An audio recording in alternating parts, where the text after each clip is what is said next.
بسم اللہ الرحمن الرحیم۔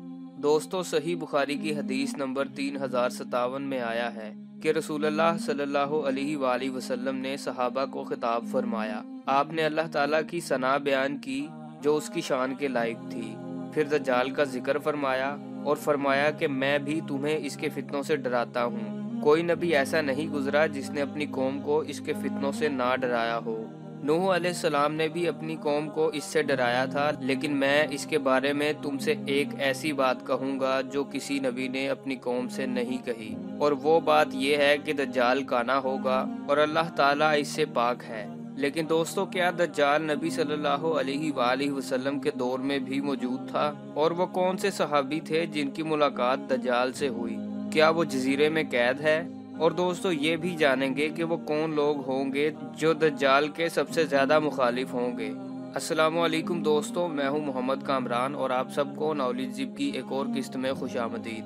دوستو، مسند احمد کی حدیث نمبر 12976 میں آیا ہے کہ عامر شعبی کہتے ہیں، میں مدینہ منورہ آیا اور سیدہ فاطمہ بنت قیس رضی اللہ تعالی عنہ کے پاس گیا۔ انہوں نے مجھے بیان کیا کہ عہد رسالت میں ان کے شوہر نے ان کو طلاق دے دی تھی۔ پھر اس کے بعد نفقہ و رہائش اور سیدہ اسامہ بن زید رضی اللہ عنہ کے ساتھ ان کی شادی کا واقعہ بیان کیا۔ عامر کہتے ہیں، میں نے جب وہاں سے روانہ ہونے کا ارادہ کیا تو سیدہ فاطمہ رضی اللہ تعالی عنہ نے مجھ سے کہا، بیٹھ جاؤ، میں تمہیں رسول اللہ صلی اللہ علیہ وآلہ وسلم کی ایک حدیث بیان کرتی ہوں۔ رسول اللہ صلی اللہ علیہ وآلہ وسلم ایک دن مسجد میں تشریف لے گئے اور نماز ظہر پڑھا کر وہیں بیٹھ گئے، اور اب لوگ آپ کی حالت و کیفیت دیکھ کر گھبرا گئے۔ آپ صلی اللہ علیہ وآلہ وسلم نے ان سے فرمایا، لوگوں بیٹھ جاؤ، میں اس وقت کسی پریشانی کی وجہ سے یہاں کھڑا نہیں ہوا۔ بات یہ ہے کہ تمیم داری رضی اللہ تعالی عنہ نے آ کر مجھے ایک بات بتائی۔ مجھے اس کی وجہ سے اس قدر خوشی اور راحت ہوئی کہ میں قیلولہ بھی نہیں کر سکا۔ میں چاہتا ہوں کہ تم بھی اپنے نبی کی خوشی والی بات سنو۔ اس نے مجھے بتلایا کہ اس کے چچا کے بیٹوں کی ایک جماعت سمندری سفر کر رہی تھی۔ تیز ہوا چلنے لگی، وہ ہوا انہیں ایک جزیرے کی طرف لے گئی۔ ان کی اس جزیرے سے کوئی واقفیت نہیں تھی۔ وہ لوگ طوفان کے دوران کسی ایک چھوٹی کشتی پر بیٹھ کر جزیرہ کی طرف جا پہنچے۔ وہاں انہیں ایک عجیب چیز نظر آئی، اس کے سر پر بال ہی بال تھے۔ وہ تو یہ بھی نہیں پہچان سکے کہ وہ مرد تھا یا عورت۔ انہوں نے اسے سلام کہا، اس نے سلام کا جواب دیا۔ ان لوگوں نے اس سے کہا، کیا تم ہمیں کچھ بتاؤ گی؟ وہ بولی، نہیں، میں نہ تمہیں کچھ بتاتی ہوں اور نہ تم سے کچھ پوچھتی ہوں۔ یہ راہبوں کی خانقاہ ہے۔ اب تم اس کے قریب تو پہنچ چکے ہو، اور اس میں ایک ایسا شخص ہے کہ وہ تمہاری باتیں سننے کا بہت زیادہ خواہش مند ہے۔ وہ تمہیں کچھ باتیں بتائے گا اور کچھ تم سے پوچھے گا۔ ہم نے اس سے پوچھا کہ تم کیا ہو؟ اس نے کہا، میں جساسہ ہوں۔ پھر وہ لوگ چلے گئے اور اس خانقاہ میں پہنچ گئے۔ وہاں ایک شخص بڑی مضبوط بندشوں میں جکڑا ہوا تھا۔ اس پر غم و حزن نمایاں تھا اور وہ تکلیف کی شکایت کا اظہار کرتا تھا۔ انہوں نے اسے سلام کہا، اس نے سلام کا جواب دیا۔ اس نے پوچھا، تم کون لوگ ہو؟ انہوں نے کہا، ہم عرب ہیں۔ اس نے پوچھا، عرب کیا کرتے ہیں؟ کیا ان کا نبی ظاہر ہو چکا ہے؟ انہوں نے کہا، جی ہاں۔ اس نے پوچھا، انہوں نے اس کے ساتھ کیا کیا؟ انہوں نے کہا، اچھا رویہ ہے۔ وہ اس پر ایمان لائے اور اس کی باتوں کی تصدیق کی۔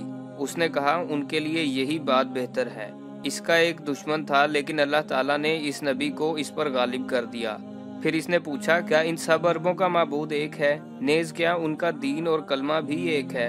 انہوں نے کہا، جی ہاں۔ اس نے پوچھا، زغر والے چشمے کے بارے میں بتلاؤ، وہ کس حالت میں ہے؟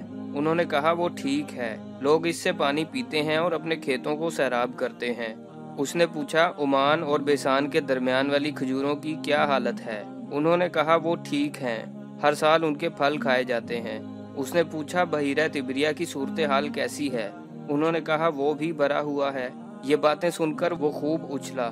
پھر اس نے قسم اٹھا کر کہا، اگر میں اپنی اس جگہ سے نکل آؤں تو طیبہ یعنی مدینہ منورہ اور مکہ مکرمہ کے علاوہ ساری زمین پر چلوں گا۔ اس کے بعد رسول اللہ صلی اللہ علیہ وآلہ وسلم نے فرمایا، یہ تو میری خوشی کی انتہا ہے۔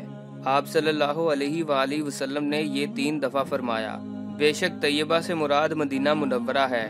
اللہ تعالیٰ نے دجال پر حرام قرار دیا ہے کہ وہ اس میں داخل ہو سکے۔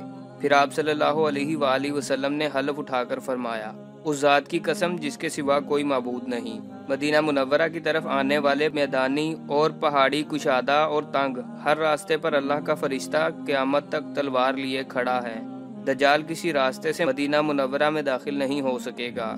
عامر شعبی کہتے ہیں، پھر میری ملاقات محرر بن ابو ہریرہ سے ہوئی۔ میں نے انہیں سیدہ فاطمہ بنت قیس رضی اللہ تعالی عنہ سے سنی ہوئی یہ حدیث بیان کی تو انہوں نے کہا، میں گواہی دیتا ہوں میرے والد نے بھی یہ حدیث مجھے اسی طرح بیان کی تھی جیسے آپ کو سیدہ فاطمہ رضی اللہ تعالی عنہ نے بیان کیا ہے۔